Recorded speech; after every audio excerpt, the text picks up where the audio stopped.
everything that we talk about here starts with them re-signing Cody Bellinger, because I'm not really sure what plan B would be. Say Grisham rejects a qualifying offer. Belly signs somewhere else. What do the Yankees do at center field? You can't sign these guys to be your center fielder. So even these two guys, Cedric Mullins is gross. Get out of here. I can't. Yep. Harrison Bader is not a durable everyday player.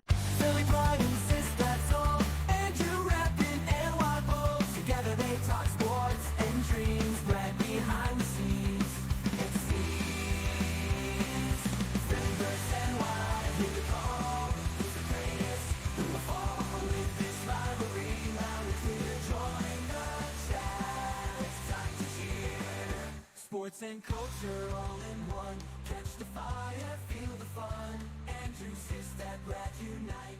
Philly and Y in the spotlight.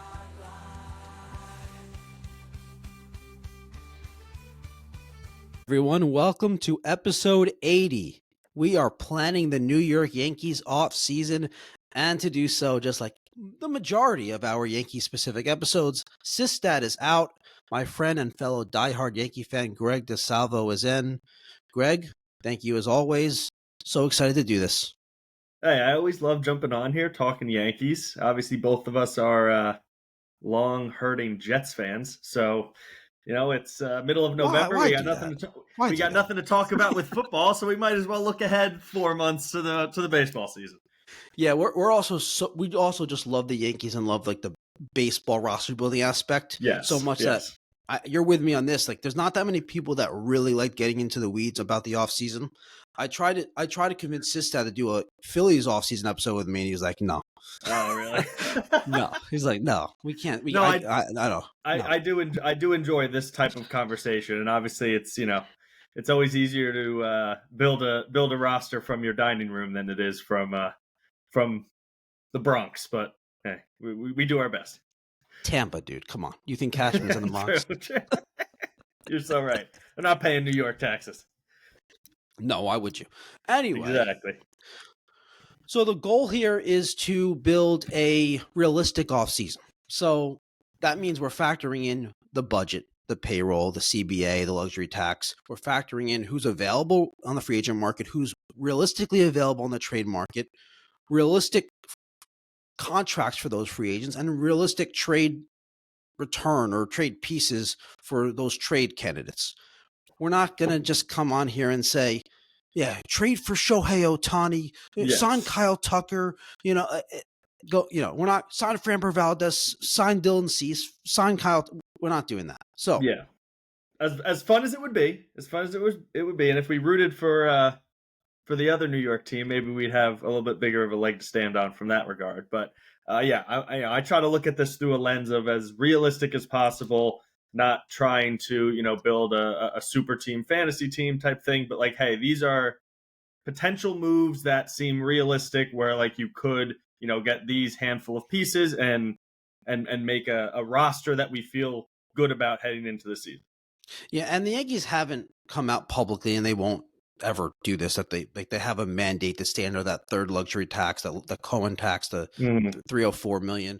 But it's been largely reported, and for many obvious reasons around the tax situation, it makes sense that they're going to want to do that, stay under that.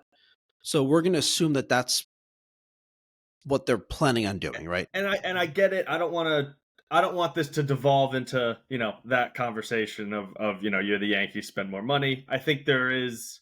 Call WFAN for that conversation. There is merit to it. But I don't want to go down too much of that rabbit hole here. I think that for, $300 million, which is right around the ballpark where they've typically stayed, they typically hover around that final threshold. If you're a competent GM, you should be able to build a World Series championship level roster. And that's what we're going to try to do. I agree. Okay, so let's just quickly set the stage. Let's catch up. The offseason technically begins after the World Series ends. So a couple things have happened, nothing of crazy significance, but let's just recap.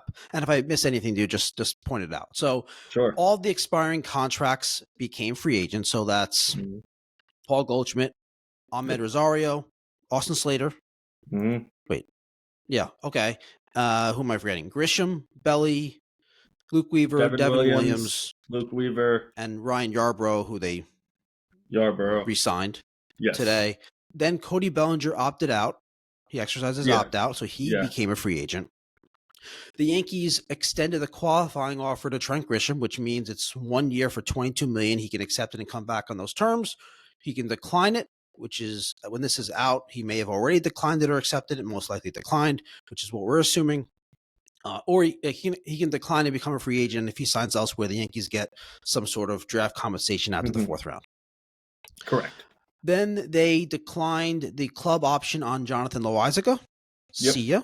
I don't know why he brought him back last year, but they won't make that mistake again.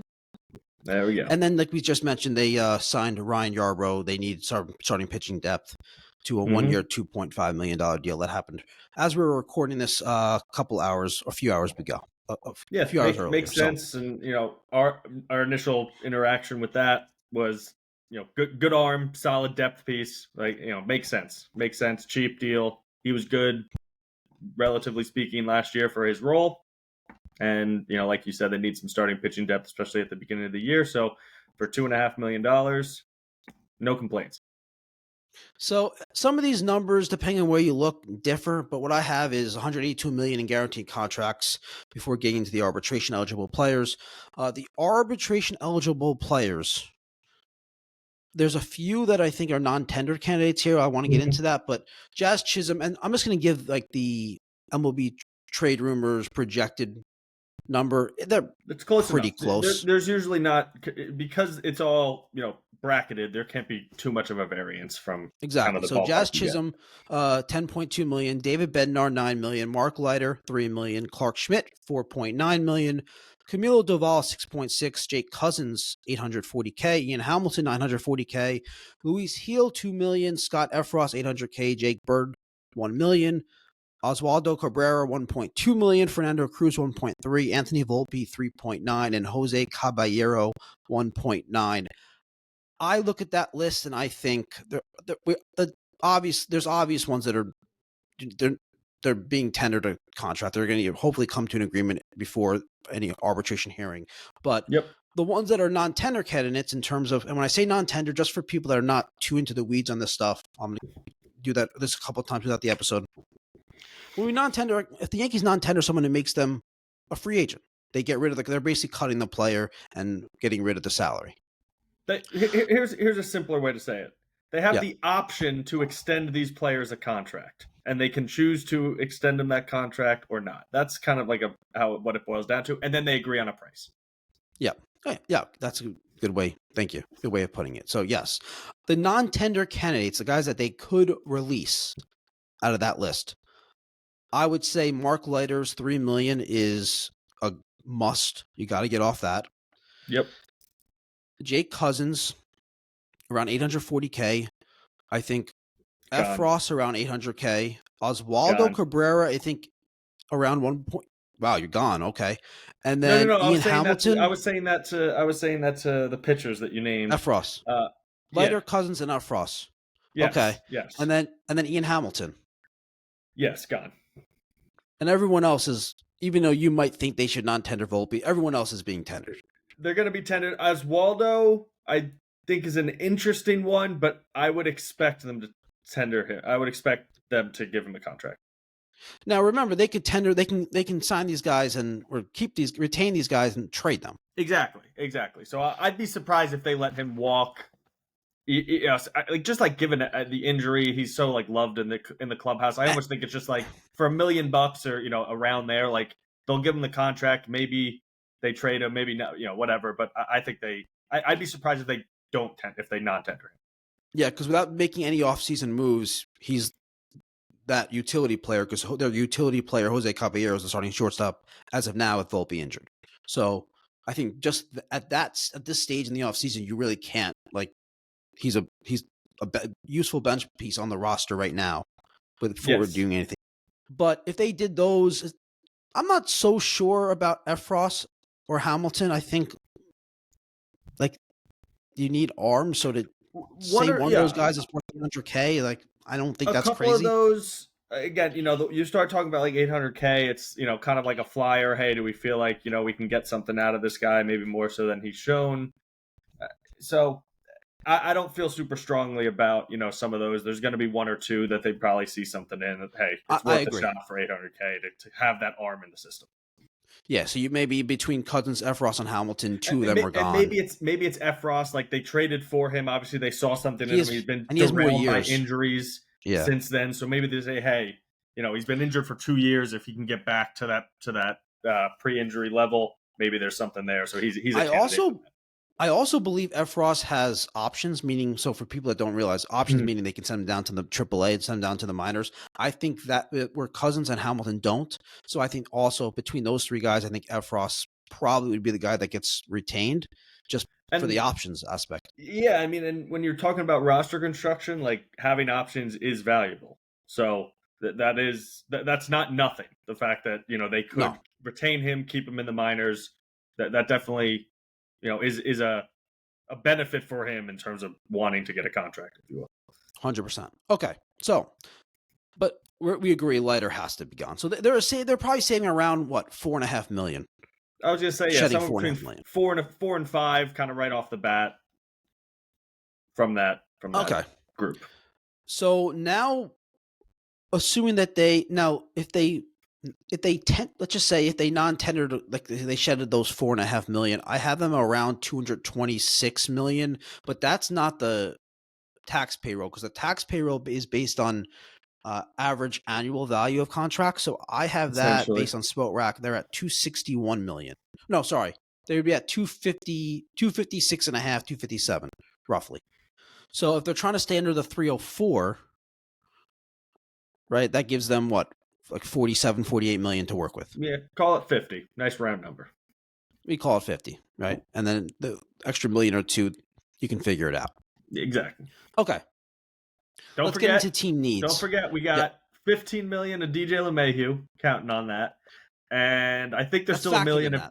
I know. I'm just saying that's still playing a part. There's $1 million to Aaron Hicks. So yeah, I think there's $1 million to Aaron Hicks. So we can't let that go unstated. Okay. All right. So team needs. This is where we're going to probably disagree a little bit on priorities. Team needs, areas of improvement. Now, I think I'm going to run through my list, dude. Stop me if you think, or either stop me or wait till I'm done. Either way, you choose. I'm doing it based on priority. I think there's going to be something that we have a major disagreement on, but go ahead. Yeah, we already know. We're going to get to it. I'm doing it based on highest priority to, like, it would be nice. But okay, I get it. They don't really do this in the offseason, given all that stuff that you try to do building out a roster. So my biggest need priority, they don't have a center fielder right now. We talked about Bellinger opted out as a free agent. Grisham's a free agent. They extended the qualifying offer. Yankees need a center fielder. So that's my number one priority. Contact at the bottom of the lineup. Contact at the bottom of the lineup is my number two. This is much easier said than done. We'll get into that. I think that with the Yankees, and I know you agree with this, the Yankees' bad hitters all do the same thing. They all strike out a lot, try to hit home runs. They're good for 20 home runs over 162, but they don't give you very good at bats. They strike out a lot. They don't get on base at a very high rate, and they don't hit for average at all. Mm-hmm. So it'd be nice to have your bad hitters be at least one or two be a different kind of bad, where over 162, you look at the numbers, you're like, it's not that good, but they give you pretty good at bats. And then in a playoff series, it has more of an impact. Yeah. And it changes the rhythm of the lineup. Yeah. For an opposing pitcher. And again, though, it's easier said than done. And I want to get into it later, but when you break it down to an individual player, I'll give you a really good reason why each player should be part of the team next year, which makes it kind of a hypocrisy of what I'm saying, but we'll get into it. So, starting pitcher is my third. So the Yankees have a strange situation with their starting rotation staff. So they have Max Fried, their ace, locked in. They have Cam Schlittler, who's coming off 70 innings pitched in his major league career. Mm-hmm. They have Will Warren, who's pitched in one full major league season. Mm-hmm. They have Luis Heel, who's very volatile with his control and his stuff. Mm-hmm. They have Ryan Yarbrough, who is a depth starter, right? Yeah. A long reliever, depth starter. If he starts 15 games, you're cool with it, but he's not like a high-end starter. He's signed for $2.5 million. That's tells you what you need to know. Yeah, when Marcus Stroman, 2 years ago was worth $18 million, and this guy gets 2.5. So there's a premium on pitching is expensive, is what I mean by that. So then the Yankees have 3 high-end to different degrees starting pitchers that are due back from injury at some point, at different points in the regular season. There's a lot of question marks behind that. Obviously, Garrett Cole going to age 35? I was going to say 36. Maybe 36. Anyway, coming off Tommy John surgery, he's supposed to be back at some point in like May or June or. Okay, and then you have Carlos Rodon, who had off-season shoulder work done, elbow. What was it? Elbow cleanup, right? Yeah, elbow cleanup. Yeah. Okay, so he's supposed to be out until like early May, they say, or late April, early May, and then you have Clark Schmidt coming back from Tommy John. He should be back, hopefully, like late summer, sometime July, August. We'll see if that happens. All-Star break. So, like, you want to keep those 3 spots open. Like, if Garrett Cole's healthy, he's going to be in your rotation. Certainly in your playoff rotation. Same thing as Carlos Rodon, and probably the same thing as Clark Schmidt. But at the same time, you don't want to bank on all those things working out because the chances of all those things working out are very, very low. And you need starters to start the season. So I think it's very good starting pitcher, not like elite starting pitcher, is something that's very important as well. I have that number 3, but I might even put that as number 2 behind center fielder. Now, okay, I have my next need area of improvement is I want some power relief pitcher arms. The Yankees have Doval and Bednar. They kind of fit that mold. They do. But I want somebody who's going to come in and throw 96 plus, throw some sliders, throw some splitters along with that. And preferably it'd be a lefty. We'll get into the options there. But I really want some power relief pitcher arms. I'm good with Cruz as the third guy, as like a high leverage guy. I would like to add another high leverage guy in between Cruz, Doval, and Bednar. So I would like to add really 2, but that's definitely something the Yankees need to add in the offseason. The next one would be, this is a big question mark. This is going to be where we disagree. The Anthony Volpe replacement at shortstop. I have this down the list. I think this is a pie in the sky. Yeah, I would like to replace Volpe. I would love to replace Volpe. I don't think it's something that's a priority, and I don't think it's very realistic as well. You going to stop me here, or you want me to continue? Keep going. All right, the next one is a right-handed hitting 4th outfielder that can also play center field. If they bring back Belly in center field, whoever they bring in center field, I want a 4th outfielder that could spell Dominguez. If Dominguez continues to struggle against lefties, I want a guy that can go in and play left or center, play against lefties, be a platoon. So we're not just running out Dominguez, bad defense and bad hitting against a left-handed pitcher. I also want a guy that could if it's Bellinger in center field, I want a guy that could spell Bellinger, let Bellinger play in the corner outfield where he's a lead at, instead of center field where he's just good at. And then potentially Belly could play first base. We can get into that later. But I want a right-handed hitting 4th outfielder that could play center field. The last one, this is really, I think, again, I would love if we can do all this stuff. If all this other stuff is done, I would love to do this. A backup catcher / competition for Austin Wells in the form of a right-handed hitting catcher. Someone who can be solid defensively, definitely not a disaster. You can't trust him and can't start him, and someone that can hit lefties. So Wells doesn't have to start against lefties every game, and also someone that could push Wells. So if he's struggling, hey, you're now splitting time. Oh, or now Wells, now you're the backup. So I think that'd be a useful part if they do everything else. Your thoughts? I agree with a lot of what you said, and I disagree with part of what you said, mostly the rank, like the order of it. So, okay, from the way that you're ranking it, to me, it sounds like, and this is more of a question, so correct me if I'm wrong, it sounds like you either aren't expecting or don't feel that they need massive, I don't say massive, I'll say big upgrades, multiple upgrades in the everyday lineup. Is that a fair characterization? Yes, they were the number one offense in baseball last year. Okay.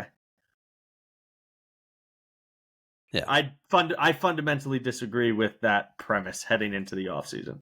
But you don't disagree that they were the number one offense in baseball last year, right? At least No, hitting. I don't disagree with that over the course of 162 games. Okay. Well, I talked about the bottom of the lineup. How that was the second one I had, the contact at the bottom of the lineup. So I did say that I would like the bad hitters to be different. True. I would like those bad hitters to not be bad hitters. Yeah, but yeah, of course. Yeah, if we could do that, yeah, sign me up. No, I'm not saying 1 through 9, but like I don't think that tinkering around the edges of the everyday lineup is enough. So give me your needs priority. Center field. List. I agree with that. That's number 1. You don't have a body right there. Although Brian Cashman's been known to go into the season without positions filled, so maybe he does that again for center field. We'll see. I don't expect that to happen, but you never know. So center field is definitely first, the biggest priority. It could happen, by the way. Like it could happen. There's not many options. We'll get into it. It could happen. Okay. They don't have a clear center fielder. Aaron Judge is their center fielder opening day. It's possible. Go. Okay. I don't agree that. See, okay, so I agree with the kind of the premise behind your number 2 that like you need different types of hitters, but my thought is that they should be different types of hitters that are good hitters, and that's not me sitting here saying that they need an all-star at every position. I think it's just making sure that the pieces of the puzzle all fit together in a way that makes sense. And with the way that the roster was constructed last year, it didn't make sense. How many times did we talk about it being clunky and not being, you're not being able to get your best lineup out there, et cetera, et cetera. So while I agree with kind of the underlying thought of you wanting to have different types of, in your words, bad hitters, I think that needs to be more holistic changes than tinkering around the edges, like I said. Okay, I'm interested to see. So next, I want to get into how we're going to fill those needs. Sure. So I'm interested to see the areas that you sure. think that we're going to be able to do that. On that note, just a couple other things that you kind of went down that I either agree or disagree with. Quickly, obviously, Volpe, I don't think can go into next season as your opening day shortstop. I just think that's insanity. Well, he's hurt. He's hurt, so he's not. Okay, even better. I disagree strongly with your idea of like having to kind of dump resources into the starting rotation. I would add another 1 or 2 Yarborough type people, depth arms, but I think there are bigger needs elsewhere with what you have, in the pipeline, if you will. You also have your second or third best prospect who could make an impact at some point this year. So frontline starters, big free agents, dumping trade resources, major trade assets into starting pitcher. I don't want them to do that. So that would be way down on my list compared to you having it at 3, I think. Okay, you're comfortable with Max Fried and then guys. Basically... And guys for the early part of the regular season, yeah. You had the number 1 offense in the league last year. Your lineup should be able to carry you for the first 2 months of the season. I jokingly just said it that, and part of this makes sense. You go into the season without a complete team. You're going to add to it, see what it is, add at the deadline, etc. And rearrange it. But so to that point, I don't think you need to have something perfect. And when you have 3 very good arms that you're expecting to return at some point, like you said, are all 3 going to come back and be the level that that you saw prior? Probably not. That's not, statistically speaking, likely. But they might not come back at all. That's a thing. Like, what if 2 of those guys don't come back at all? They have setbacks. They don't come back at all. What if Cole has a setback? And that's why I want to protect myself. I can't just assume that guys are going to come back. Then you do it at the deadline. That would but then you're in a situation where no starting pitchers were traded. No high-end starting pitchers were traded at the deadline last year. You can't control the market like that. You just don't know what's going to be available. True. I don't feel comfortable being in a spot where we need a high-end starting pitcher at the trade deadline. I feel comfortable being in a spot where I could use a position player at the deadline. Okay. All Agree right. to disagree. Oh, yeah. Well, we'll disagree to disagree. So, all right. So let's talk about filling these needs. And I think we actually may kind of agree more. Let's just go. Maybe not. Let's just All do right, it. what do you got? Let's start with center field. All right. So center field. My plan, I'll say my plan to start. There's a bunch of options. In free agency, there's Bellinger, Grisham, Harrison Bader, Cedric Mullins. None of those are great options except Cody Bellinger. So my plan is to re-sign Cody Bellinger and keep him around. I assume he's going to get around somewhere between 25 and 28 average annual value. Maybe the Yankees do a longer deal to extend it, so maybe they can lower that AAV down to 23 or 24, something like that. But my plan is to sign Cody Bellinger and have him as, unfortunately, I don't love it, but as your everyday center fielder. Yeah, that's with that fourth my outfielder. plan 1, 2, and 3 as well. In my head, yeah, kind of in the same ballpark as you. That's $25 to $28 million a year, 5 to 6 years probably. Maybe there's an opt out after 2 or 3 years, whatever it is, something like that. But yeah, I think bringing him back, obviously his flexibility to play left field as well. If you were to bring in field, somebody first else, base, yep, exact first base, lefty bat. It seemed to be just a great fit. Contact guy, obviously got a lot more power from Yankee, playing in Yankee Stadium. I thought he was a great fit last year. Played really well, yeah. and everything that we talk about here starts with them re-signing Cody Bellinger, because I'm not really sure what Plan B would be. I agree. I don't know. Like you talk about the what was it, the 14% K rate, the one of the few guys on this lineup that doesn't strike out a lot, but still hits for power, slugs. Adds value. Forget about we talk about his defensive versatility, but also like the guy's a really good base runner too.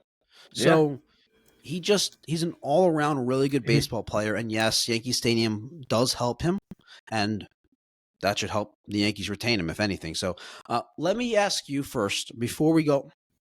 I want to ask you if they want. I want to go down the road if they don't sign him, because there should be a lot of competition for him. But before I even do that, what if Trent Grisham, and by this time this is out, we probably already know the answer, and it's probably that he rejected it, but let's just say, in a hypothetical situation, Trent Grisham and his agent have surveyed the market, and they determine, let's accept the qualifying offer and come back to the Yankees for $22 million. Do you still sign Cody Bellinger? Yes. You do. Okay. I say I'm not that. sure. All right. I want them to go get Stephen Kwan. So as we're talking about outfielders, I think this is important. He's if Cody Bellinger is my number one that I want them to get, he's my 1B. And that is regardless of essentially what happens with Cody Bellinger. The reason that I hesitated there is that I think it's obviously it's two of those three, not all three, right? So if Grisham accepts a qualifying offer, then it's Kwan or Bellinger, not both, obviously. But he is my number 2 target to re-signing Cody Bellinger. So you want Stephen Kwan to be their left fielder next year? Yes, I do. What are you willing to give up for Kwan? Whichever outfielder you don't like more. You're not saying you're going to trade Spencer Jones for Stephen Kwan, are you? Yep. Dude, that's terrible value. Come on. Dude, Spencer Jones, you can't trade your top prospect for 2 years a of Gold Glove left fielder with 3 years of team control. It's 3 years or 2 years. 3 years after. It's this year plus 2. I think you're Kwan's a good player, but I think you're overvaluing him a little bit. No, I don't know what the trade value of Spencer Jones is. I don't know what the trade value of Jason Dominguez is. But I think whether it's for Stephen Kwan or something else, I think you make a decision this year which one of those guys you like more, and you trade the other one. Well, because I think if you have Judge, let's say that you, again, part of this is under the assumption that you re-sign Bellinger for 5 years, right? You don't have room, and I think a big theme of this offseason needs to be a 3-year window. Okay. And if that means And you like overpaying and gutting prospects that you have to deal with the ramifications 4, 5, 6 years down the road, so be it. But I think you have to be focused on a 3-year window with Cole, with Judge. Again, if you re-sign Bellinger in his prime, like with if you have Jazz, sounds like they're open to an extension. They don't typically do that, so we'll see where that goes. But I think you have a core here where if you make a couple, not drastic moves, but decent upgrades in certain key positions, that over the next, you can set yourself up for the next 3-year window where maybe you overpay in terms of some prospect equity, but that's the priority in my opinion with Judge, with Cole, with the core that you have. I like Quan. I think he's a very good player, but I mean, I'm not trading my number one prospect for him. I think that's absurd. Maybe it's not Spencer Jones to headline. Dominguez, if you're saying Dominguez, I mean, I think that's interesting. Now, I don't know if it would probably be Dominguez and someone else, but because the Guardians always need offense, and Dominguez projects to be a very good hitter, at least against right-handed pitchers. See, and I agree with what you said, and it's interesting to me that you're automatically assuming that Spencer Jones has significantly more value than Jason Dominguez. I don't know if that's true or not. It's not. I'm not assuming it. It's more okay. I guess to an extent, I'm assuming because I'm not in conversations, but it's clear and obvious that he has more value, trade value.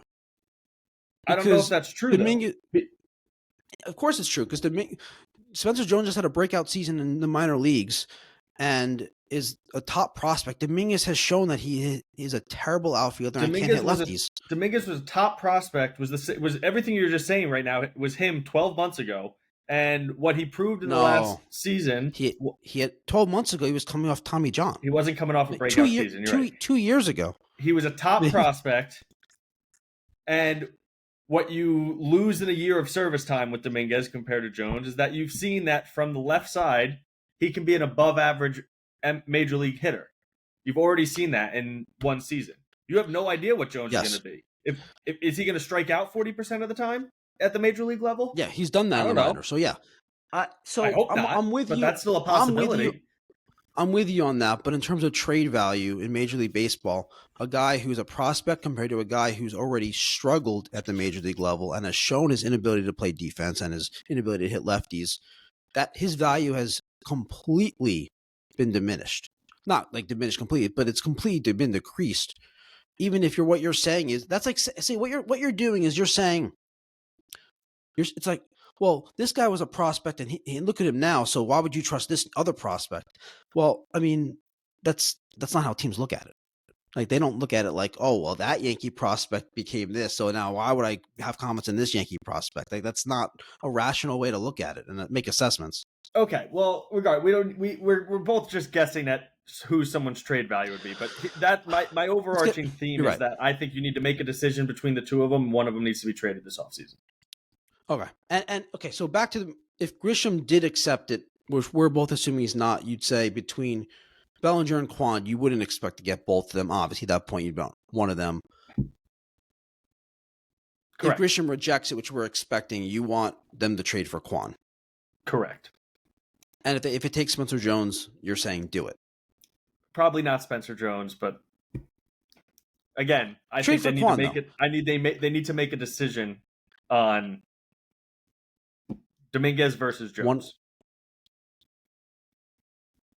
Why? Because they need to prioritize right now. This 3-year stretch. Yes. Okay. Quan in left field over Dominguez makes them a better team. I completely agree with that. And he brings something different to the lineup, which is what we're talking about. Contact guy, and he's actually a good hitter. Elite defender, good hitter. You're going to, again, get a little bit more power out of him. So instead of hitting a dozen, not that he's a home run hitter and you don't want him to be, but instead of hitting a dozen home runs, he's going to hit, high teens maybe. I think he would be a very good fit, obviously defensively in left field in Yankee Stadium, and offensively the type of hitter he is, he's very different from the lineup. As we start, like I mentioned before, kind of putting the pieces together, you worry about too many left-handed bats, so you figure out where you're going with that, but Dominguez is essentially a left-handed bat anyway, so yeah, I think he would be a great addition and would be bring something that's much needed to their lineup and to their Okay. everyday roster. Like, he's definitely a low strikeout guy. I mean, his K rates are what, 9, 10, 9, 8. So yeah. But his overall, like, I don't know, his overall offensive contribution is really not better than Dominguez. I understand it's different, but like Dominguez is he's faster. He's more of a stolen base threat. Dominguez didn't hit for power this I don't year, know but if that's true. he projects to be more for power. I mean, what part? The on base Him part, being more or of a stolen Dominguez being more of a stolen base threat. I mean, Quan stole 21 bases this year in 156 games, and he got and what did Dominguez do? Dominguez stole 23 in 123 games. Okay, so marginally. He's making very he's marginally. So for the difference of that, I'll take I mean, dude, a different type of hitter. Yeah, I mean, they don't even play the same sport in left field. No, but the hitting is similar. Like, I don't think the hitting is you're making like Quan hit 270, Dominguez hit what 260. Again, he's a different type of hitter. Yes, and I think that when you have, if you're going to have Anthony Volpe and Ryan McCann and Austin Wells and Ben Rice and Aaron Judge and Jazz Chisholm, I agree. You can't now. I have Jason. Like, you have to have different types of hitters. So high contact guy, an average guy, an elite defender, I think would fit extremely well in this lineup. And if you could build a lineup where he doesn't have to lead off and he could hit 8th or 7th, that's exactly, we're kind of doing the same, what you said is your second priority to adjust. Now you said they're bad hitters, but again, I think a good hitter who's a different type of hitter would make a big difference in the lineup. Yeah, I think I wouldn't say Quan's a bad hitter. I wouldn't say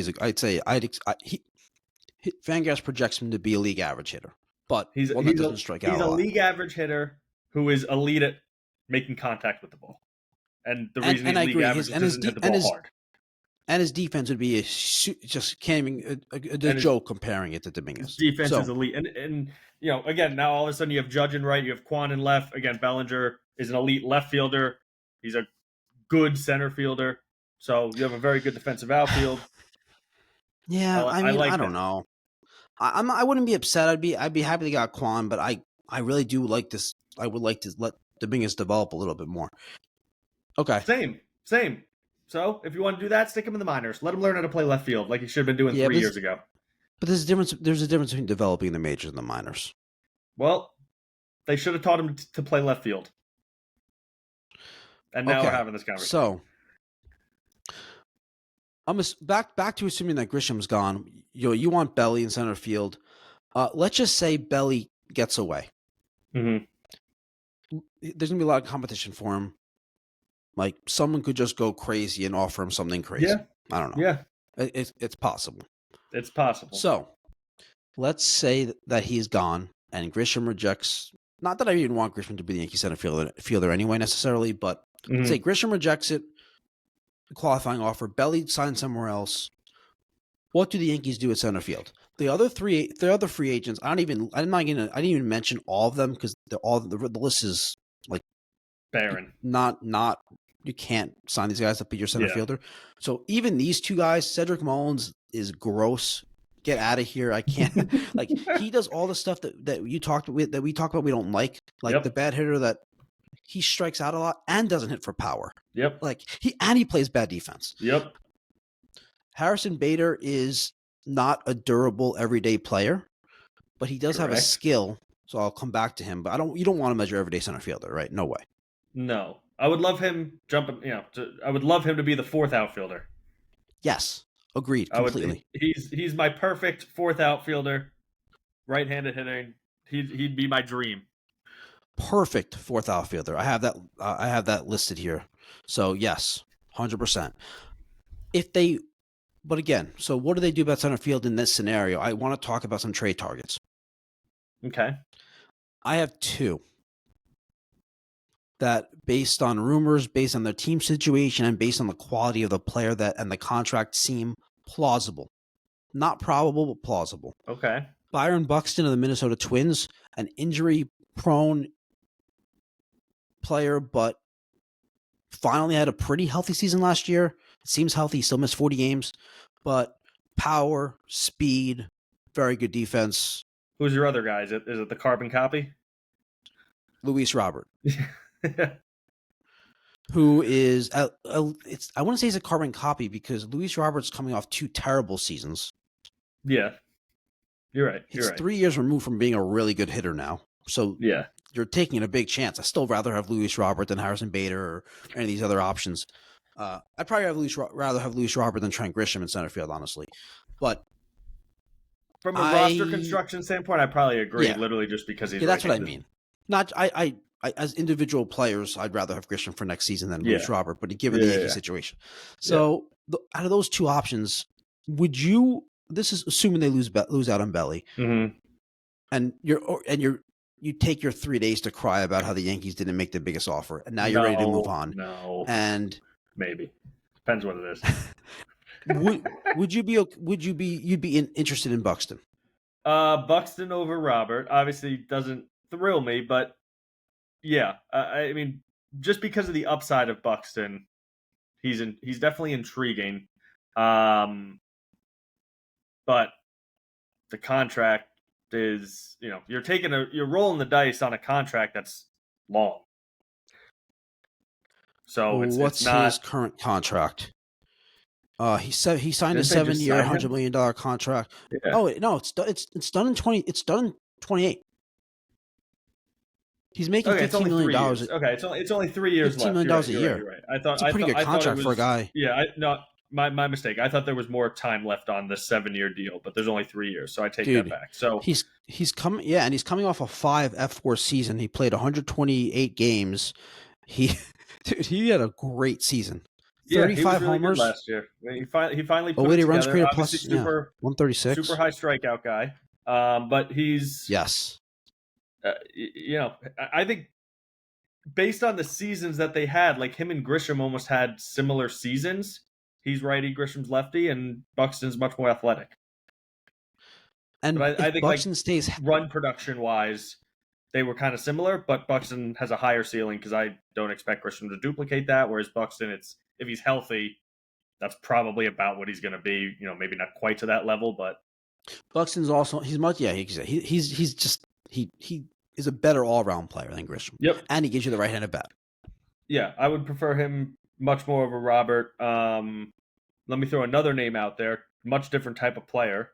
Michael Harris. Coming off a very bad season or very bad 2 seasons with the Braves. Elite defender. Bad offensively, but has shown offensive flashes. Still young. Yeah, I think it was 2 years ago option. He was really good. Yeah. Because there's not a ton of options, because you're not the only team in the league who's going to need a center fielder, and everybody who misses out on Belly is then going to try to get Trent or Buxton. Those are probably the next 2 names. So, some other names out there, like you said, Robert. You got Michael Harris. I don't really know. You keep going past that, it gets. Oh my dude, fast. Michael Harris's walk rate last year 2%. He's got flaws, but all these names that we're talking about have flaws. That's why they're a lot of them are potentially available, right? So, it's just funny because you're basically saying, "Oh, trade for Anthony Volpe in center field."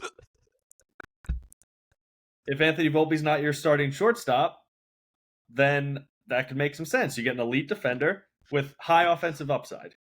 And Michael Harris has shown to be a better hitter. I know. Shown the potential to be a better hitter than Anthony Volpe. No, I know. It's not the same. Younger than him. Michael Harris has been in the league for 5 years, but he's still younger. He's going into his age 25 season. He's not younger. Okay. Anyway, I'm not. It's thin. It's thin in center field once you miss Belly. I'm open to it. I'm not sure. What makes you think the Braves are there rumors about the Braves moving him? No, but coming off of they're coming off of a disappointing season. They got a lot of. They got a lot of 2 down seasons. Yeah, he's coming off of down seasons. They got a good amount of money. Yeah, they got a good amount of money tied up in some of these players. Now they signed a lot of them early, so from that perspective, it's good. But they have a lot of, they're locked into a lot of their position players, and if they feel like they need to make some changes, maybe he's one of the guys who they want to create space for somebody else. So he's making he's an average annual value, an AAV of $9 million. He's signed through 2030. All right, I mean, which is only his age 29 season. So they bought out all of his arbitration after like a second year or something. Yeah, which would be kind of, from a financial standpoint, kind of bad business to buy out the arbitration years, and then once the arbitrate, he would be eligible for a contract. Then you trade him. When you're about to get the reward for buying out those years.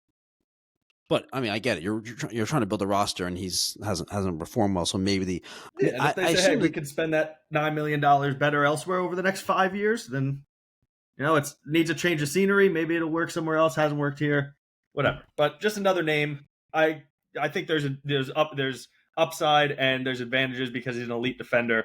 Again, lefty, but has shown flashes, just like Buxton has when he was healthy, just like Luis Robert has. So. Again, all flawed players, but when you start missing out on the top targets, and you're looking for plans B, C, and D, these are the type of names that you start talking about. Yeah, out of those guys, I would by far still so much prefer Buxton, because at least if Buxton's healthy, you could say he's good. He performs when he's healthy at a high level. With that. I agree. The problem is, the health. But yeah, okay. So let's move on. So we both agree Belly's the ideal. Really, Belly, Buxton, Harris would honestly probably be my 1, 2, 3 for center field. I agree. Okay, unless you get super creative, unless you get like super creative, and if Judge moves back there, or you get Spencer Jones is all of a sudden ready to now be your opening day center fielder, which I don't foresee either of those things happening. But barring something very creative, I would say those would be kind of 1, 2, 3 for me in order: Belly, Buxton, Harris. Okay. All right. Next. So I have to say that Stephen Kwan, for the contact at the bottom of the lineup, seems like a great place to go. I don't really have many other options for that. That's, I think, an important thing, but I don't know what to do about it. Here's where my head... Who fits that? Here's where my head's at looking at the roster. Let's assume Bellinger in center field, just to take out a variable, right? Let's assume Bellinger in center field. You look at the rest of the everyday lineup, and I'm thinking, okay, where can they potentially use an upgrade, right? Left field, third base, shortstop, catcher. Those 4 places. And I'm assuming that Ben Rice is your everyday first baseman next year. Yes, I agree. Right. I'm assuming they're not trading him. He's your everyday first baseman next year. So you got left field, third base, shortstop, catcher. Those are, I think, the 4 easiest places to upgrade. Okay. So I don't know easiest, about that. So take me easiest probably isn't the right word, but those are the 4 places where I think you most need an upgrade in varying order, right? So I already threw out Kwan for left field. He's a name I would love to see. I think he fits what they need: high contact, elite defensively. That'd be helpful.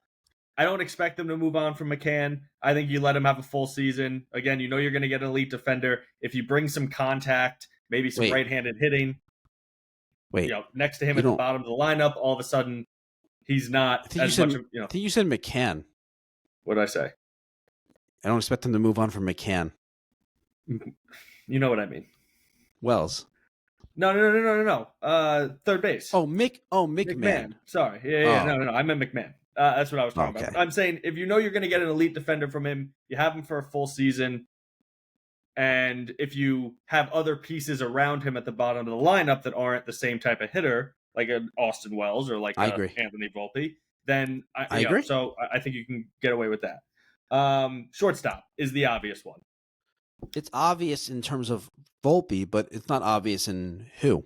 Let's discuss that. I'm assuming that Lombard's not ready. Let's throw that to the side for now. Anything you get from him next year is a bonus. I'll give you How many names do I want to give you? I'll give you two names that. I'll give you two names: Zach Neto or Geraldo Perdomo. However you pronounce it. Okay, but yeah, Geraldo. So Geraldo Perdomo was awesome last year. Yep. Why would Arizona be trading him? I don't know, like because he's gonna start. He's gonna start to make money. He's starting to make money. They don't spend any money. They were 500 last year. They spend money. No, they don't. I mean, they signed Corbin Burns last offseason. Okay, so they're gonna have to shed salary elsewhere. I also want to just caution you about Geraldo Perdomo that like he probably just had a peak season. Like I think so too. Like he's better than Volpe either way, but you're trading for him at the highest value. So you're giving up more for a play. Listen, I wholeheartedly agree with that. What you know is that you're going to get elite defense, and you hope that offensively he's probably never going to be that again, but it's not hard to be better than Volpe. So it's a massive upgrade defensively and offensively, even if he's a league average. An upgrade. But again, the Diamondbacks are a team that's theoretically trying to compete this year. I just don't think like it's just such like a Yankee fan thing to say. They're not a big market. No, that's so not fair because these teams. That's crazy because these teams. That's what they do. They trade these players when they start making money, whether that's when they become arbitration eligible, when they have a contract. Why is Stephen Kwan potentially available? Because this is what the Guardians do. Yeah, but the Guardians really don't spend money. The Diamondbacks are way on another level than the Guardians. Okay, you know what I mean? That's with fair. This is what these teams do. The Diamondbacks, they traded Josh Naylor. This is how these teams operate. When these people start making money, they trade them. So he's a name. He's not even the name I want. I want them to go get Zach Neto. Wait, didn't Perdomo sign he signed a 4-year, $45 million contract? Yeah. Didn't he? I think he's making like 10 a year. He's making $11 million a year. The luxury tax. Why would they trade a guy? Like, why would they trade him, dude? Like, I don't get it. Like, I don't think they're gonna trade him. He's like, they're making $11 million coming off in a great season. But $11 million isn't insignificant to the Diamondbacks. Yeah, but like, if you could replace him with somebody who's cheap and making $1 million a year, like he's their sixth highest paid player. So, all right. I mean, I just don't. Okay, like I can't. Type of team doesn't house that many contracts, double-digit contracts. I'm not saying it's likely. I'm just throwing names out there. He's not even the guy I want. I want them to go get Zach Neto. All right. You want Zach Neto. And again, I ask you the same thing. Ask me why. Why? Why are the Angels trading him? Because the Angels stink. But that's not, so why are you trading You're making it seem like the bad teams in baseball don't trade players when they start to make money to bigger teams in baseball. Like this is some foreign idea that never happens. The Angels don't. The Angels are one of the biggest market teams. Yeah, but they're bad. But they're bad if not they because have they an operate asset like that they need to trade to get other assets that maybe he's 24. fit their timeline more. He fits their timeline. He's 24. But he's going to start making money. But they don't. They're not a small market team. They could pay him. Okay, dude. I would love him too, but it's like I just don't see it. I just don't see why they like. What are the Yankees giving up? Like they're going to have to give up a ton to get Zach Neto. Spencer Jones. You really want to give up Spencer Jones for? I mean, I'm not. I mean, look, he would be. He's a good, very good player. And I really like Neto. He's among the best shortstops in baseball if I'm projecting the next 5 years. Yeah, and the Yankees have the worst. Which is why the Angels aren't going to like. It's not just. I don't know. I'm not saying trade him Anthony Volpe and a bag of balls for like give him Spencer Jones, Anthony Volpe, and something else. I don't know, and another prospect. But I'm not telling you to rob him blind and hold him at gunpoint. But like, if the Angels can't compete for a playoff spot with him or with Mike Trout or anything else, like if they can get 4 assets for him? You're telling me they don't consider that? I think at a certain point they would consider it. I don't think for anything that makes sense for the Yankees to give up. Okay, look, it's extremely unlikely, but yes, if it could be done, if he can be gotten, yes, I want Zach Neto. I love the player. I'm with you on that. Okay, all right. So we agree. Make it happen. Throw in Joe Adele while you're at it. If you lose out on roll Bellick. the dice, Cashman. All right, you have any other shortstop names for me? Who you got? You're gonna say Bo? No, because he's not a shortstop. Okay, good. What about HSK? You're gonna say HSK? Meh. I would take it. I would sign HSK. He's an upgrade, but again, it's not hard to have an upgrade. Yeah, I did, and this is what I keep going into it. It's like I said that I want them. Like one of their biggest needs is more contact, less strikeout guys at the bottom of the lineup. Mm-hmm. So I'm talking about McMahon, Volpe, and Wells, significant, mainly those 3 guys. And because I don't consider Dominguez, I think he's different. But I'll go into Volpe, and it's like it's not for Volpe. It's more about the guys that I'd want to replace him. I don't believe are readily available. The guys that are readily available are not necessarily better, nor are they worth giving up on his development just for a tiny upgrade. Oh, if you're okay, I don't think. I think we're past the. I think we're past the phrase. Dude, guys have bad 3 years and become good players. That happens. Okay, don't act like it doesn't happen. Do it elsewhere. But I'm saying, but I'm not. I don't want to sign HSK and like trade Volpe for that tiny of an upgrade. That's what I'm saying. That's not worth it. I'm not saying don't give up on him for Zach Neto or someone like that you mentioned. That of course I would if you could. I just don't think that those guys are readily available. Okay. I would love Geraldo Perdomo. Okay. How much of an upgrade do you view CJ Abrams as? An upgrade offensively, a downgrade defensively. Because I don't believe Volpe's nearly as bad as what he did defensively this year. I think the likeliness is that he's closer to what he's been the 2 previous seasons, or the 3 previous seasons. So, 2 previous seasons. So, Abrams is a really bad defensive shortstop. He grades out as like a disaster at shortstop. He's also a guy that strikes out more than Volpe. Yep. So I don't love the player at all. He's actually like makes base running mistakes like Jazz does, but doesn't have the power. I don't love the player. He's Jazz. You just hate Volpe so much that you'd be like, yeah, give him. Yes, I'll take him. Not Volpe. Anyone with Volpe. Honestly, yes. I think because anybody but Volpe's better. Yeah, what you're doing is Volpe's not a good player. Volpe was terrible last year. But what you're doing is you're harping on like we need Volpe gone too much. Like if there's not a clear better upgrade, then like no, bring him back. I don't love CJ Abrams as a player. So I can't stand him as a player. So yeah, and again, and you don't need another lefty bat in the bottom of the lineup either. So it's bad. It's bad. He doesn't make sense. As much as you want Volpe gone, you know he does not make sense. Is the answer? He doesn't. HSK would be better than him. Okay. Yeah. Even Bo's bad. I'm surprised you're not in on Bo a little bit. Like, low strikeout rate last year, hits per average, hits a bunch of doubles, righty bat, really bad defensively at shortstop. He's not a shortstop, but you can play him at shortstop for a year and then move him to third base and hopefully Lombard's ready. Like, I'm surprised you're not more in on Bo. And I don't like Bo. I don't see it happening.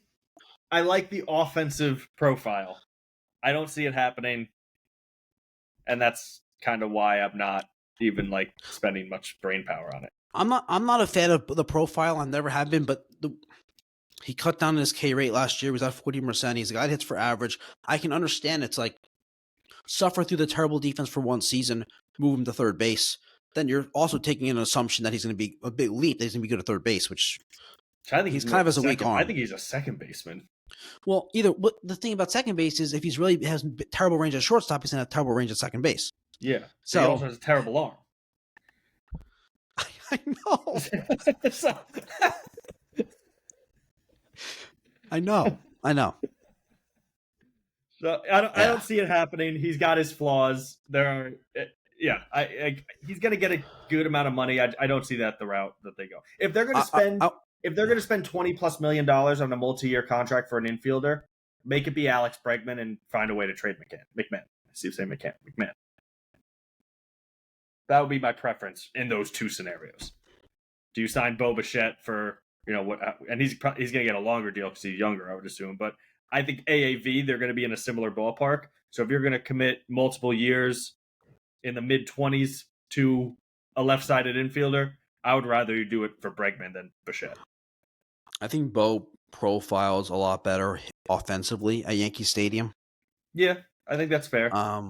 But I like Bregman as a player a lot more. I think the defense, the leadership, I think I would value all of that more than he's a fly ball to left hitter that doesn't necessarily play in Yankee Stadium. I get that, but I would sacrifice some of the offensive output for defensive at third base and the intangibles in the clubhouse that I think you would. I want to move on to the other. You mentioned the other position. I want to move on to the other options. Let's go through that. But real quickly, this is kind of a joke, but a real question at the same time.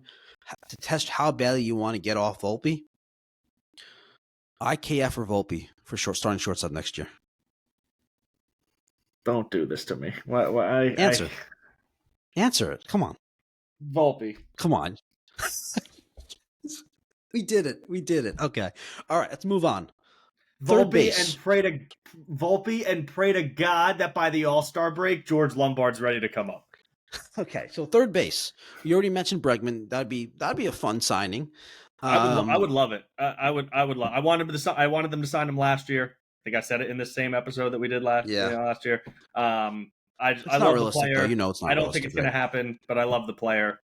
I just don't see it. Yeah, I mean, I like the player. I don't think he profiles great at Yankee Stadium with he's primarily a pull hitter. So yeah, maybe he can change his swing. I don't know. Let's see. But I agree. What about Isaac Paredes? So the Astros acquired him a year and a half ago, right at the deadline 2 seasons ago. Or was that in the off? I can't remember. Off-season trade? I don't know. They acquired him. I think it was the off-season. Okay, so and then he got hurt, and in season at the deadline they traded for Correa. So now they have a little bit of a roster issue, infield issue, logjam. Yeah, thank you for that. So maybe Paredes is available. Don't love his profile again. He's a dead pull hitter. Mm-hmm. What do you think about? Is that worth moving off Ryan McMahon? He's a better hitter. He's definitely a better hitter. For that, he's definitely a better hitter. Obviously, not nearly the defender. For that, it would almost have to be like weighing the opportunity cost. What resources are you dumping into acquiring him? What can you recoup by flipping McMahon? So I mentioned left field, third base, shortstop, and catcher.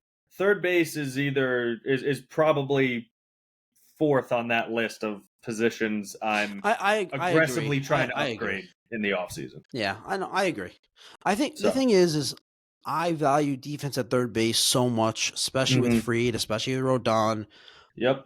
I love Ryan McMahon's defense, and I believe there is a better hitter than we saw. I think so deadline. Too. I think so too. And this is where I get to individually. Like I believe in McMahon. I like him I love his glove. I love his defense. I don't want to move off of him unless you're getting an elite player, which is not really available at third base. Even Bregman's not an elite player. No, well, kind of. He's one of the better. He's probably a top 5 third baseman in baseball. So I mean, guys, it kind of depends on.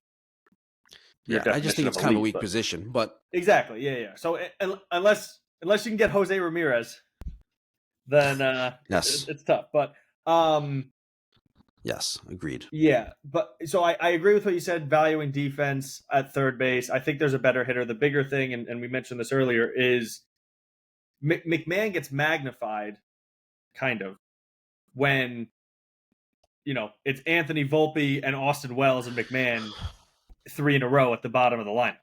So I agree. The problem there is Volpe. It's not McMahon. I agree. yeah, because you need a righty to split him up. Yeah, yeah. The issue is Volpe with that because McMahon's elite You finally defense agree. at third base. Thank you. No, but it's not. It's I just don't see the readily available upgrade. That's the issue. I got you. Here's a name for third base. Here's a name for third base that, again, bad defender, but good would be a good fit lineup wise. Alec Bohm. Can you give me a? Okay, so let me ask you about Alec Bohm. Would you say that he's a better option as with McMahon as a third baseman, where Bohm can platoon with McMahon at third base, so he plays against lefties. He really hits lefties very well. He can also play some first base versus lefties if you want to give if Ben Rice is struggling versus lefties. You kind of have Bohm as an added piece as opposed to like your everyday third baseman. I would love it. I would like that too. I think that'd be a great fit. I think he's again offensive profile, high contact, high average. That's kind of a theme of what I think they need to bring to this lineup. So I agree. Like you said, can platoon third base and first base. I think he would be a great addition. I agree. I just as the everyday third baseman though, his defense is just too bad. It's not, and he's too bad against righties. It's just not good enough. Realistically, he's not an everyday third baseman. So at that point, you're talking about Caballero playing third. It gets wonky. Oh God! I thought you were going to say Austin Riley because you love, you're like Michael Harris, go after him. So I thought you were going to say Austin Riley. No, I would take him in a second. I don't think he's available. I don't think so either. Okay. But I mean it's like you said, it's a thin position. So there's Riley, there's Jose Ramirez, Machado, Matt Chapman at this point's up there, but Paredes. Yeah, Eugenio Suarez. Probably you not. Don't want him, right? Yeah, we had that conversation at the deadline. Yeah.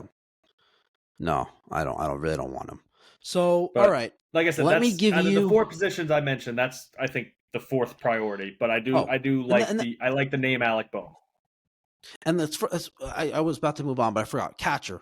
So It seems like you agree that based on the options that Wells should be they shouldn't move on from Wells. This is where I want to move. I want to move away from I want to get more contact at the bottom of the lineup. But as I break it down, it's like the only one I really want to move off of is Volpe, and I don't see any options. Wells, he's an elite. He's proven to be an elite framer, which is by far the most important, at least out of the quantifiable stats for a catcher. So he's a well above average defensive catcher. And for now, the guy has power. The guy slugs. The guy has raw power. I think there's more in there. I don't know. It's hard to find a catcher that's better if you take in the contract situation, and that's I don't know. Do you have any ideas? Who would you want to do? What would you want to do a catcher over him? I want to. Well, at the very least, you need a right-handed platoon. Gary Sanchez. No. I'll take JT Realmuto at that point. I'll give you a couple names. All trade targets. Okay. I'm going back to Arizona. You think Moreno's available? Oh, gee. I mean, that wouldn't be a platoon. That's the everyday starting catcher. Yeah. No, I said, at a bare minimum, you need a platoon. I would like to get a starting catcher. Oh, I mean, I'm in on that for sure, 100%. How about Ivan Herrera? I don't know that much about him. He's not great defensively, but very good offensive. He's young. You can't. Cardinals are apparently looking to kind of tear things down. Yeah, I could see him being available. I just don't know if here's the thing. If you're getting a right-handed hitting catcher that's terrible defensively against a lefty, you're not going to feel comfortable in a playoff game starting that guy because he's so bad defensively. So it's almost the purpose of having that option. But there's a difference between horrific defensively where you can't start somebody and adequate defensively. Right. And where does I'm not going to go down a deep dive on his catch. I'm just going to pull up the savant stuff, the very surface level savant stuff. Okay, there's not enough there to even. He barely caught last year because he was coming back from an injury. He DH'd mostly. But the year before, there's not. He doesn't fielding run value for whatever that's worth. So maybe slightly below 12% average. caught stealing, blocks above average, above league average, framing 53 percentile looks like. Pop. I mean, I don't think it looks like there's not enough there to really say he's not a. Okay, I'm in. I'm interested. Ivan Herrera, offensively, what do you like about him offensively? same type of thing. Lower strikeouts, contact guy, has some power. I like him offensively a lot. What are his numbers Defensively, versus there's some lefties? concern. Let's see.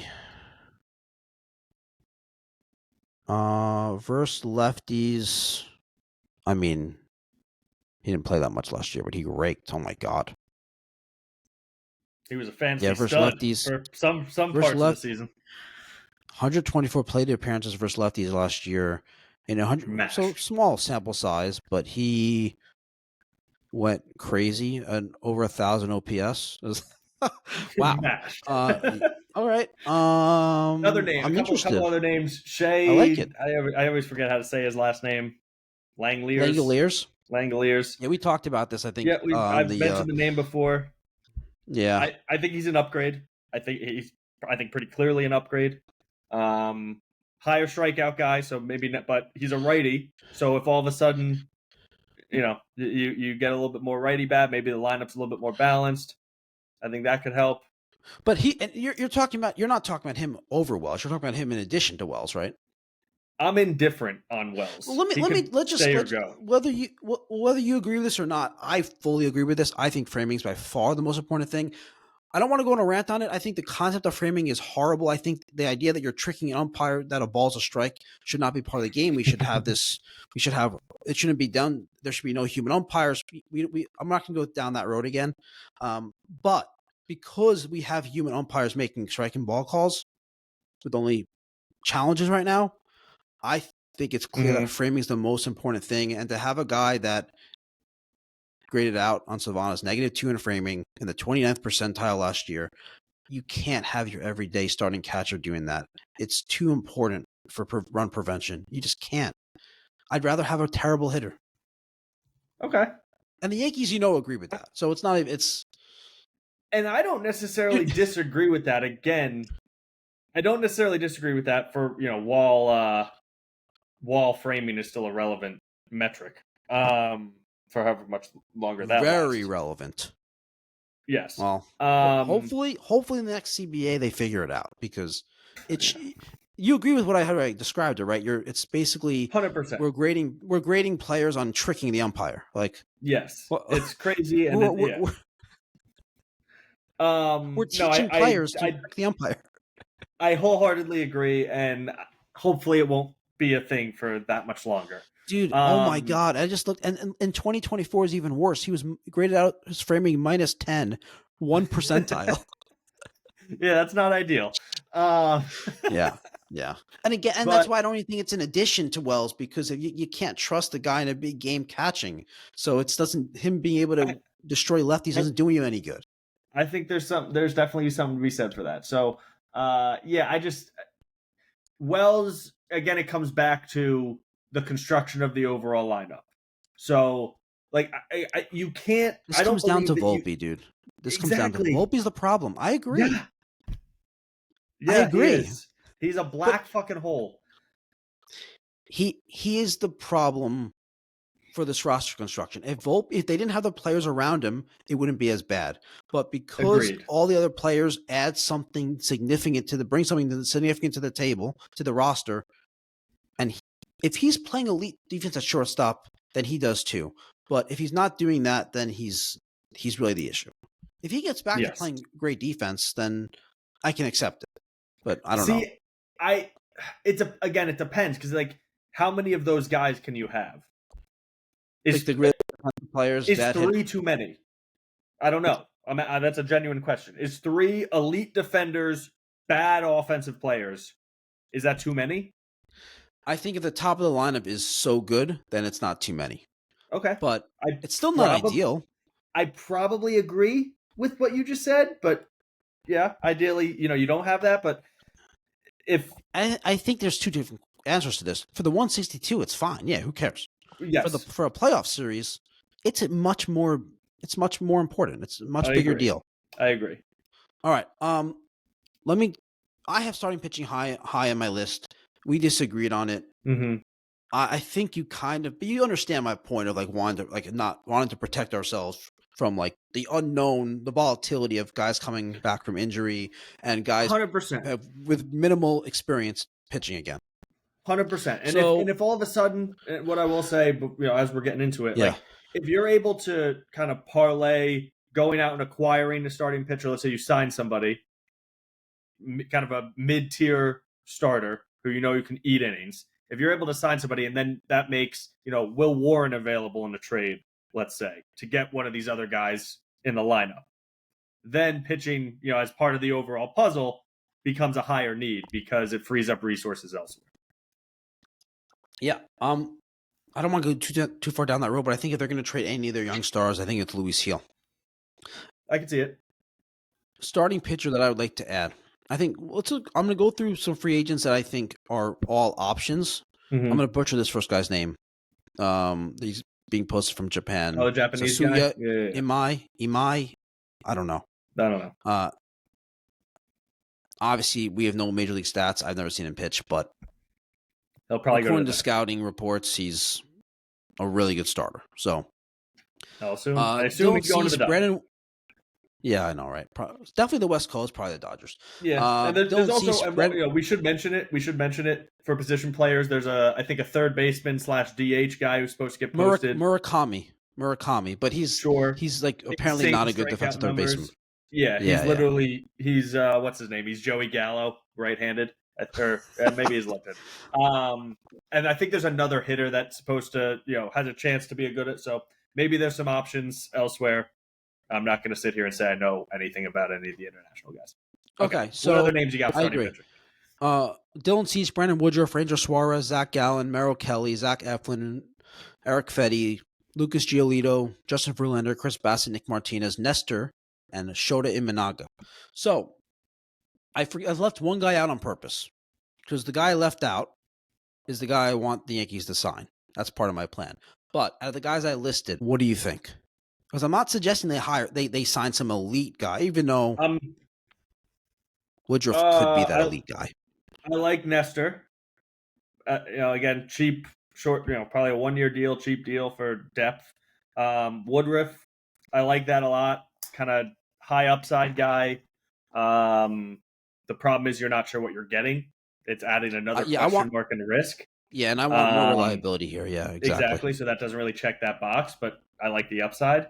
Who was the one you forgot? Because now I don't know if you mentioned the next name I'm about to say.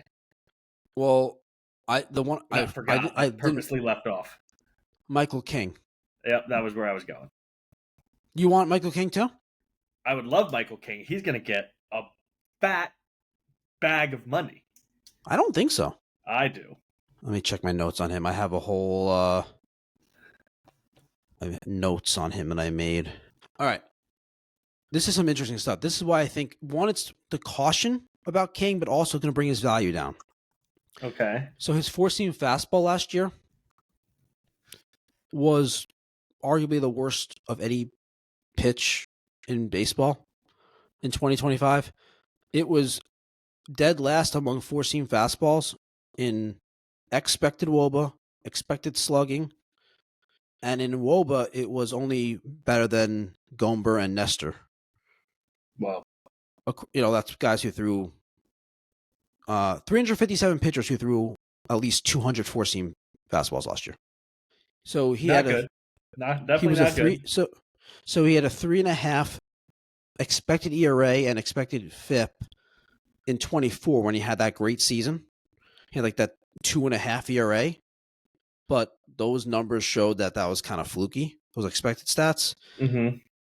He's been a fly ball pitcher that was helped out by playing in San Diego. So I also think that he's a guy that's not going, because he hasn't made that much money. His career is 31, I believe. He's only made like $8 million in his career. He's probably not going to be going for like a small, short-term, high AAV deal. Bet on myself, go back to the market. I think there's a good chance he's trying to just take the longest deal he can get. See, I don't necessarily agree with that for a pitcher. as long as there are options included. Because as we've seen with pitchers, like they can still get huge deals late into their 30s. So yes, he hasn't had a long-term deal, but if he can get a high AAV for a couple, a few years, 3 years, let's say, where he can lock in 3 for 75. Oh, dude, I would be shocked if he made that. I think he's getting 3 years, $54 million. Oh, see, we're totally different. I think, yeah, I think we're looking at like the Logan Webb deal, which was like 5 for 90. Yeah, nah, dude. Logan Webb was uh, a well-established ace, like high-end frontline starter. Michael King's had one really good year as a starter. Like, okay.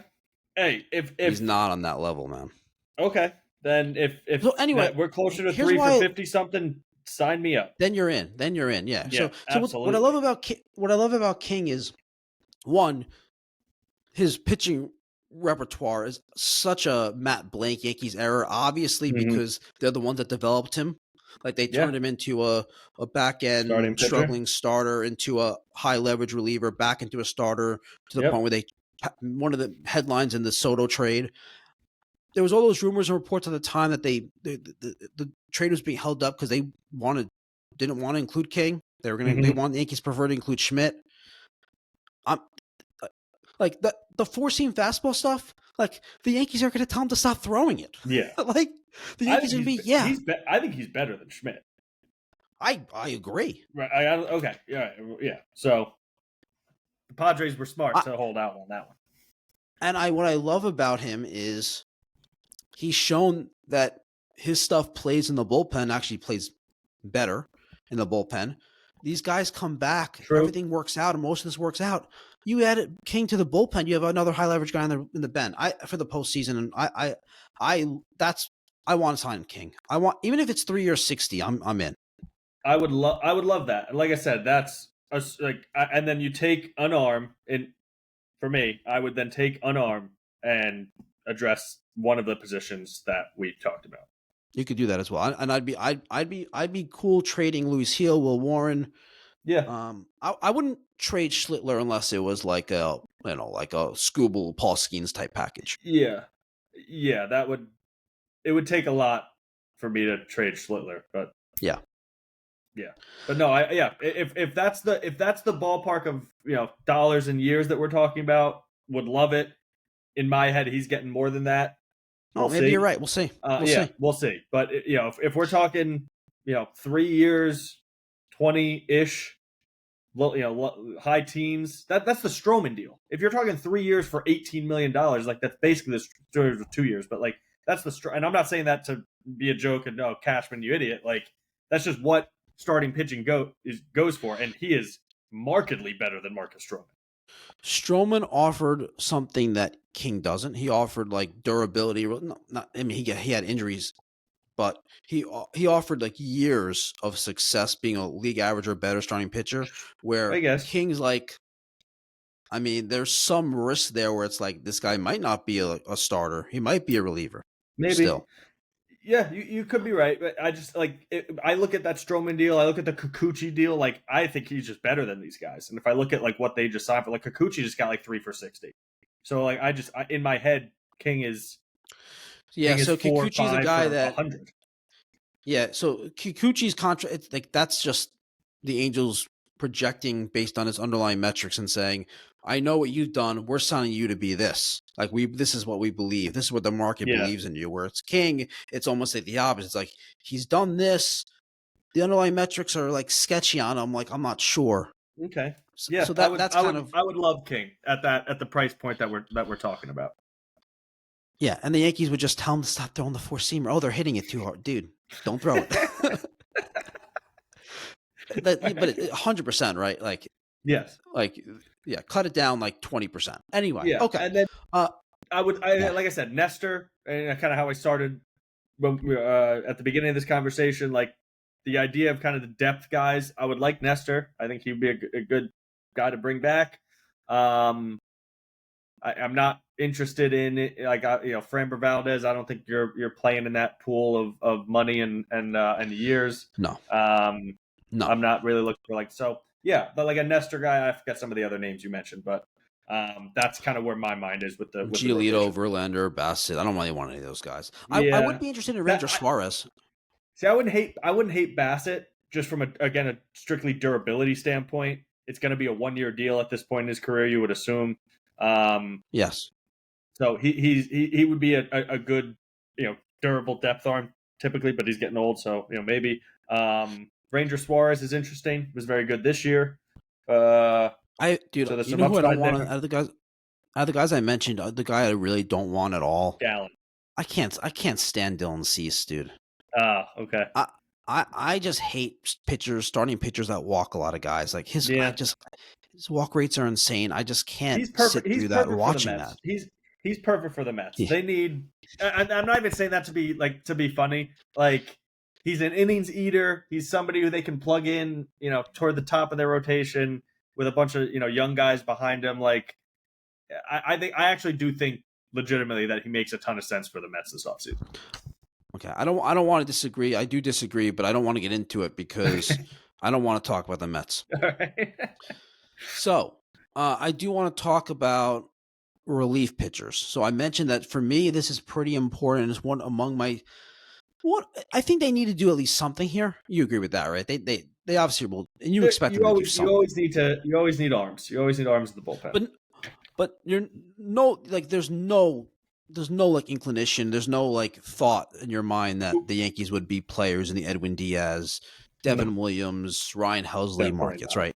No. Rizal Iglesias. No, I agree, and I don't want to be on that market. Honestly, I mean, if they were going to just. I think it's been proven out at this point that investing long term, or signing relief pitchers to long term deals typically doesn't work out.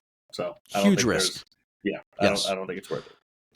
I'm good with Bednar. I'm good with Doval. I'm good with Cruz. I would like to add at least one other high leverage guy. I got some names for you that are. One of these guys is so under the radar. I don't know. He's old. He's over 40 now, and he gets hurt. He's guaranteed to miss some time, be on the IL for a little bit. Chris Martin. I knew that's dude. Chris Martin. Chris Martin. I don't understand. I don't think. I think the Yankees can get him. He signed last year for $1 million for 1 year for $5 million. I think love it. Give me Chris Martin for 1 year for $5 million. The guy every year pitches to an ERA in the twos every single season. Let me just go over these stats. Last year, he pitched in 49 games. He pitched 42 innings. He missed time. He was in his age 39 season. Mm-hmm. Yeah. Okay. His ERA was 2.98. His WHIP was 1.2, which isn't great. No. His K percentage was 25. His walk percentage was 4. You like that? I mean, his K to walk was 5.4. The year before that, the year before that is how much innings did he pitch in 2024? He pitched 44 innings for the Red Sox. In 44 innings for the Red Sox last year. Last year he threw 42 innings. Okay. So again, this is a guy that's going to spend a good time in the IL, but in 2024, that's fine if he's healthy for the right part of the season. Exactly. His K percentage in 24 is 28%. His walk percentage was 1.7%. Get it, 40-something innings, but if you just go up and down this guy's career, he just throws every year.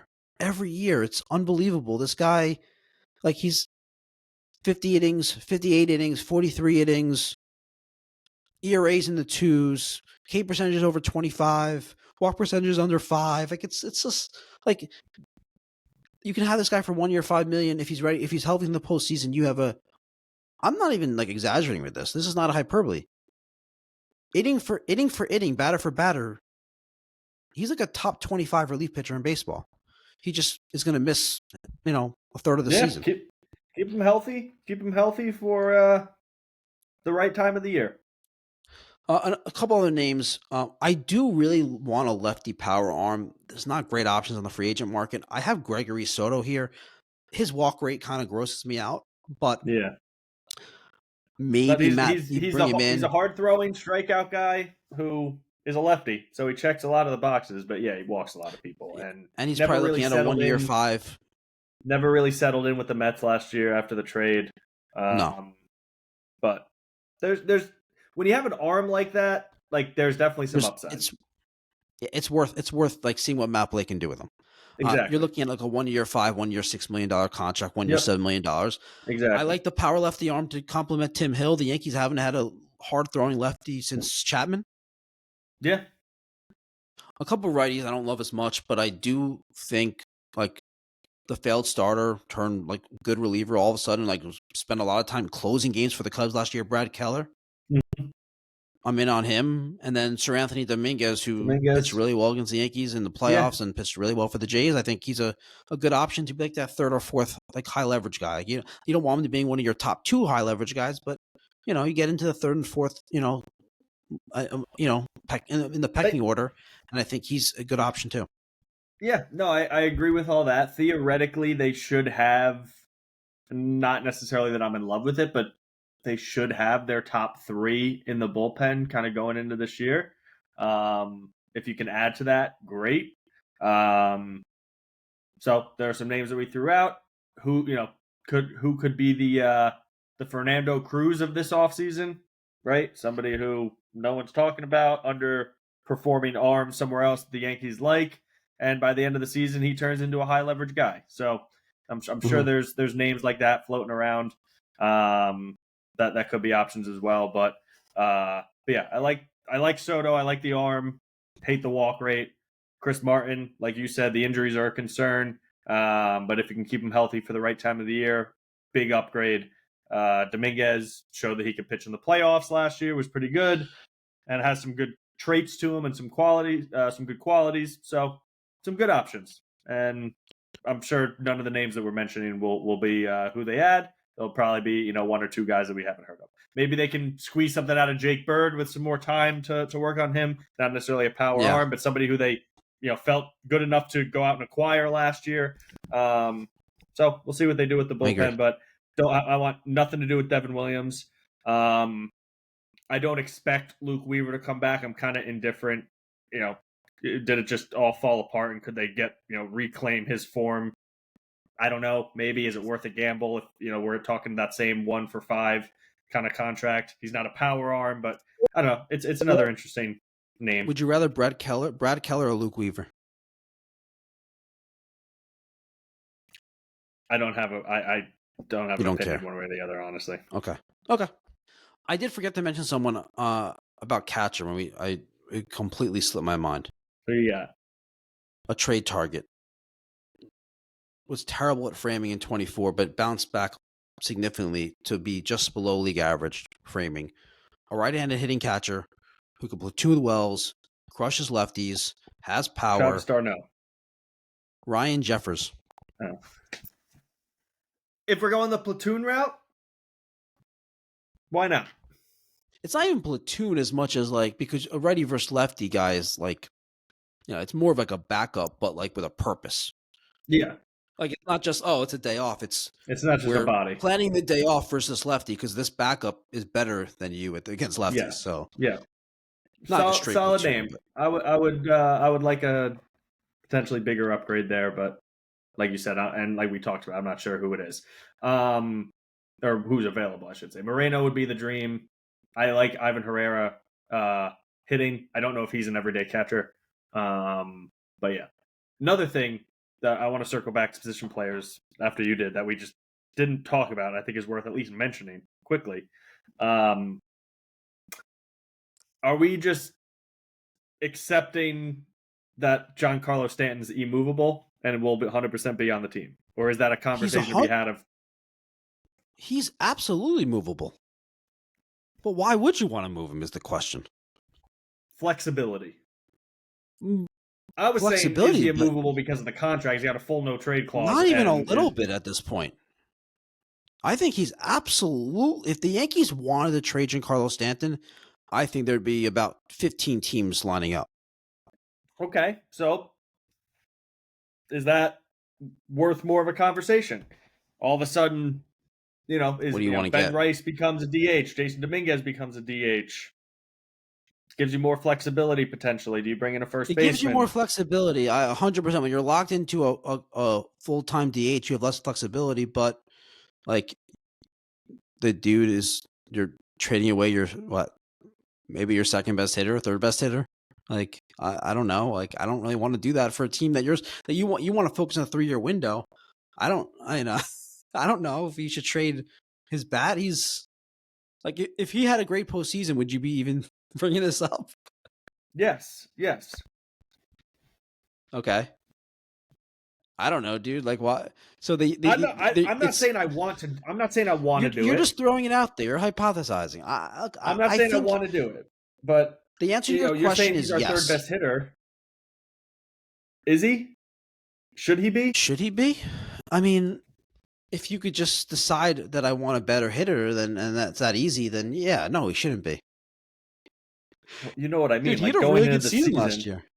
I know he did. I don't. I'm not saying I want to trade him. I like Giancarlo Stanton. I would love to see him win a ring. I think he's earned it. But you can't. The fact that you got a full-time DH, you got Judge, who you would probably like to start DHing more and more as the years go by. Ben Rice, who probably best position is DH. Jason Dominguez, whose best position is DH. Does shedding that $22 million a year and locked in at DH roster spot, does that open some things up to potentially bring in a first baseman who can do some of the things that we're talking about? And then Ben Rice becomes more of a DH. Because the luxury tax is the luxury tax is like the 22 still. Because the Yankees are only going to be paying like over the next 2 years like 15. Yeah, cash wise, it's actually not bad. So that goes to your point of him being more tradable than maybe I was expecting in my head. But also, he does have a full no trade clause. He does have a full no trade clause, so he would have to be okay with wherever he's going. It's like the Dodgers or the Giants. Like that'd be like probably. Obviously, you can't trade to the Dodgers; they have a DH. So it's the Giants, maybe. So Padres, maybe. Maybe. I mean, it's worth exploring. I think. I think that he's actually really important to the lineup with all the lefties they have. Assuming they bring Belly back, like I think he's really important to have that second like high end right handed hitter. If you move him, like you got to, what are you doing? Like, are you moving off that money? You're just taking on nothing. Someone needs to is essentially eating the contract, and then you're signing Kyle Tucker. Like, what are you doing? Like, I guess it depends on the move. Yeah, but I don't know how trading Stanton helps you get Zach Neto. So, well, no, it's just it clears up some space. Yeah, but Zach Neto's not about the space. Gets you some assets. I don't think. See, that's the thing. I don't think it's movable in the sense like you're getting assets. I think you're like teams are either taking on the contract or you're eating a portion of the contract and then you're getting some assets. You're not getting both. You're not getting anything worth. You're not getting anything with significant value. But I'm sure you can get some low level prospects of some kind to add to your system. You're not getting high end prospects. If the goal is to move off the contract, there's a lot of teams that would be lining up. If the goal is to get something back, there's very few teams lining up. I think that's the priority, or I should say, the benefit would be the money and the getting rid of the money, and the flexibility is the biggest thing. Yeah, so I mean, I don't expect it to happen. I'm not saying I want it to happen, but I think we're at the point now where it is a conversation that needs to be had in the offseason of. Like every offseason. He's played himself into a situation where he could be moved. He's been good enough where teams would want that quality bat. I would think so. And I'm not sure I'm in love with the idea of Ben Rice being an everyday first baseman. So that's another piece of this where that, or Jason Dominguez being an everyday left fielder. So it opens up the DH for those guys for Judge as he gets older. I think that the Yankees should go into the season letting Dominguez develop and try to progress as a left fielder defensively and continue to improve against righties. He's very good against righties, and see what he can do against lefties. Have a fourth outfielder, ideally like someone like Harrison Bader, who can play center field against lefties, move Belly to left field against lefties. If Dominguez is earning playing time against lefties, then the situation changes. Mm-hmm. And if he's played himself to a point where you can't even play him, you don't trust him for the stretch run, then you try to acquire a left fielder or a corner outfielder at the deadline. To me, I want to spend around $20 million on a starter. I want to spend around 25 to 30 on Belly, a few million here and there on relievers, and that's the money. That's the budget. And that's how I feel about it. I agree. That's why you gotta get creative with some trade targets who aren't making a ton of money. Yeah. Well, all right. So here, let's do this. Ready? Ideal offseason. We don't need to do every little move, every single bullpen arm or whatever. But summary: what's your ideal offseason? Top handful of moves, whatever that looks like. Resign Belly. Sign Michael King. Sign Chris Martin, sign Gregory Soto. And if I want to throw in another one, I'd say sign Bader to be your fourth outfielder. And do I get another one? That's 5. Do I get another one? Sure.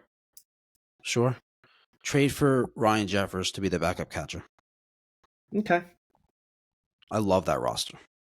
See, I don't think it's enough. Yeah. I don't look at that lineup favorably in a playoff series, what you just laid out. Okay. I mean, based on what we saw this postseason, I agree. So we'll see. Go get me Zach Neto. Go get you Zach Neto. Go get you Michael Harris. Just trade for these guys. Let's get them. No.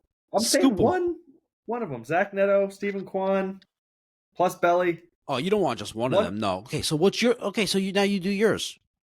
Okay, it's re-sign Belly. Oh, actually, you know what? You swayed me on King. So re-sign Belly, re-sign King, and then one of Kwan, Neto, Moreno. I'll put those three together. So one of those guys. Okay. Yes. All right, that's fair. Okay. I think one Kwan's of those the most guys, realistic out of all those guys. I'd actually prefer, realistically, I would prefer one of Kwan or Neto, and then the catcher to be more of a Jeffers, or I would love Herrera, something like that. So I would actually prefer 2, but I'll group them together. But you prefer a lower level Neto catcher. over all of those. You prefer Neto over. I do really like him, and it just gets Volpe. rid of That's Yes. So yes. I started this off by saying Kwan was it was re-sign Belly and then Kwan, and now I think it's actually Neto, but it's close. But that it would be Belly, Kwan or Neto, a right-handed hitting catcher, call it Jeffers, call it Herrera, and sign King. And then the bullpen, some of the names we talked about, a random name we haven't talked, Again, for as much shit as I give Cashman, I will, generally speaking, say that he puts a bullpen together this last year.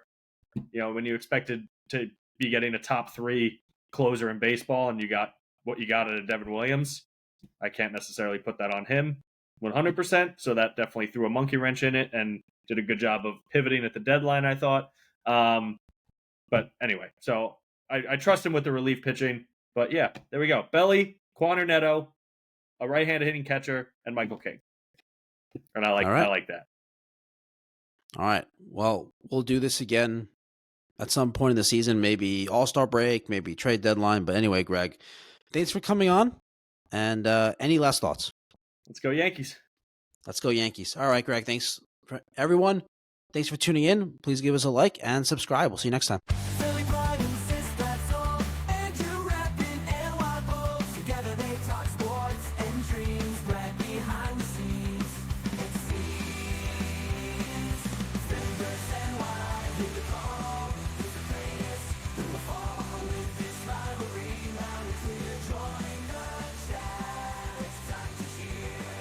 Sports and culture all